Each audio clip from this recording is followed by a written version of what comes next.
At the heart of every paddler beats a passion for water, competition, and conservation. This unique podcast aims to unite all the paddling styles and stories under one common heartbeat. This is the Paddler's Pulse. Hey guys, thanks again for joining us at Paddler's Pulse.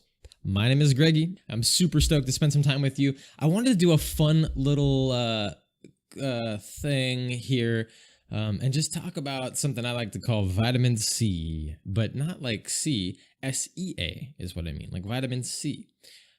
As this fun, just maybe a little insight into something that might help give you a little information that could be fun at a cocktail party or after paddle at lunch or something like that. So I think we can all agree that there is kind of this sensual, weird, fun force that acts upon us physically and mentally, and I guess for some spiritually, when we're near the water, right? It's this mystical sensation, and no doubt we have all experienced this in a multitude of ways while playing on the water, in the water, around the water. It's this luxurious thing that we get. However, much like Sasquatch, aliens, UFOs, Tahoe Tessie, it's a bit hard to explain at a dinner party, and I'm hoping to change that. Okay, so if you've ever camped beside a river, fallen asleep next to the crashing waves after a surf session, tossed a stone out into a lake, or brought your deepest emotional thoughts to the ocean at sunset, you've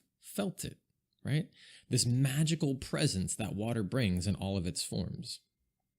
It's a feeling and an interaction that happens with us on a DNA level, right? And it holds this richly ingrained space in our psyche as well. So our awesome ancestors, and I mean like the really hairy ones, were drawn to water.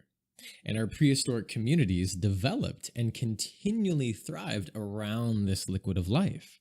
The magnitude or the multitude of lakes and rivers and streams and waterfalls and the ocean offered us an abundant supply of tasty meals as well as really necessary hydration. It was a matter of survival, right? So it seems pretty natural that we find water to be a central part of our existence, deep within us on a subconscious level even. It's such a critical utilitarian substance. But today, with things like sushi, canned sardines, and water that's literally on tap or in a bottle, how do we still have this primal pull towards water? So I think there's a whole lot more going on here, so I dove into it a little bit. Our physical and our cognitive function doesn't always pick up on this, right? There's a massive amount of data affecting us every single moment of every single day, and I'm thankful that a bunch of scientists took the time to put on their white lab coats and get dirty to explain some of these subtle nuances in the universe to people like me who just want the simpleness of it. So let's look a little closely at some research, and that might help. There's this thing called aquatherapy, right? It's also known as water play, and it's this special flotation type of exercise, or this sequence of flotation exercise that's used for their proprioceptive and tactile input, right, to assist patients that have neurological issues like trauma, brain trauma, autism, things like that, high anxiety. It's highly studied and it's proven to be extremely effective, right? Okay, you want some proof for this, I'm guessing. So do you remember the last time that you came home after a really long day and you washed away the day with a hot shower? Boom, that's aquatherapy. So why? All right, there's these awesome things called magical, I call them magical, but they're negative ions, right? Totally a real thing. And it seems like a strange notion, actually, that the exposure to something negative can have a positive effect on your being, but negative ions do exactly that. Their radical effect was discovered in 1932 by Dr. C.W. Hansel after he noticed the violent mood shifts of a coworker who sat by an electrostatic generator. I wouldn't want that coworker. He observed or discovered that his buddy was pumped and stoked and excited and happy when the machine produced negative ions, and super bummed out, stressed, and anxious when the machine produced positive ions. So, subsequent research found that a boatload of great benefits come from negative ions, including heightened alertness, reduced anxiety, increased appetite, increased thirst, and stimulated sexual behavior. So, it also promotes alpha brainwaves that cross between the left and the right side hemispheres of our brain that heighten our awareness and produce a calming feeling. Sound familiar? So, what does water have to do with it? Okay, negative ions are found in the greatest abundance near bodies of water and moving water specifically. So lakes, rivers, waterfalls, bays, ocean, crashing waves, and even in the shower. How much do you want to know? Okay, normal ion count in like the countryside, right? In the air in the countryside has a pretty baseline ion count of 2,000 to 4,000 negative ions per cubic centimeter. At the ocean or large lakes, you're going to find over 100,000 negative ions per cubic centimeter.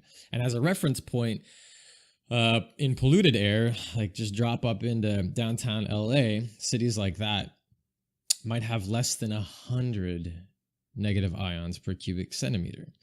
So get near water and breathe in these delicious little vitamins of air, right? So there's another thing that's pretty awesome too. Speaking of breathing, even the earth can breathe. Well, not literally, okay. But it has this specific resonant frequency that's kind of like a breath or a heartbeat. It's called the Schumann resonance, and it was named after a German physicist who discovered it. This magical frequency is 7.83 hertz, well below the ability for a human ear to actually detect. However, it is scientifically proven that this frequency is highly capable of cascading those awesome alpha waves through our brains. And once a human being and the planet come into resonance, ooh, magic happens, right? So just imagine the transfer of energy and information embedded into that little tiny, subtle 7.83 hertz field, right? Not to mention the massive health effects that come with our connection to it. Because let's face it, human beings and the planet kind of have to coexist in this really cool way. All right. But NASA was pretty smart because it figured out that when its astronauts were in space, their health deteriorated drastically by being away from this Schumann field, this resonant field. So to solve the problem, NASA introduced a thing called the Schumann stimulator into all of its space shuttles, a like magnetic pulse generator that mimicked the Earth's frequency, and then astronauts would then feed off of it. So it demonstrates that it's hard to be healthy if we're disconnected from this natural biological frequency. So why does this matter? Okay, in today's ocean of overflowing electromagnetic field, this very special low frequency gets lost on us and we lose our ability to connect with it, right? So enter our liquid salvation. Being on oceans, lakes, bays, rivers, it takes us away from all this electromagnetic field disturbance and allows us to tap back into that sweet 7.83 hertz and chive on. So, guys, it's pretty clear, at least to me, that blue space, I'm air quoting, blue space has the power to radically shape us for the better on so many levels. Researchers have pored over the data of hundreds of studies, and it's quite obvious that large bodies of water and our interaction with them have lasting beneficial effects on us. Benefits that are mental and physical, decreasing anxiety, improving cardiovascular health, even providing relief from things like PTSD, addiction, depression, and it curbs obesity. The list goes on, guys. In this disconnected age, it's obvious to me that our time near water, submerged in water, playing around water, is a natural and simple antidote to daily stress and complexity. Water offers us a reason to disconnect and at the same time reconnect with our primal self. So what are you waiting for, right?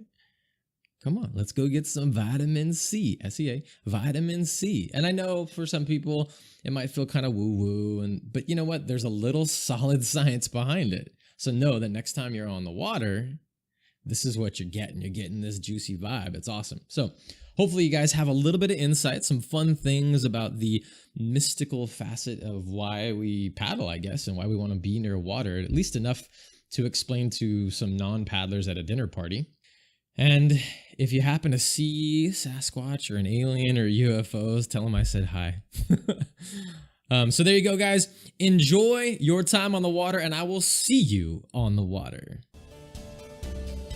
Thanks for dropping by to listen in. You, yes you, are the great people that bring paddling to life. Join us next time, and please don't keep us a secret. Like us on iTunes, share with your buddies, and keep the paddler's pulse pumping. See you on the water.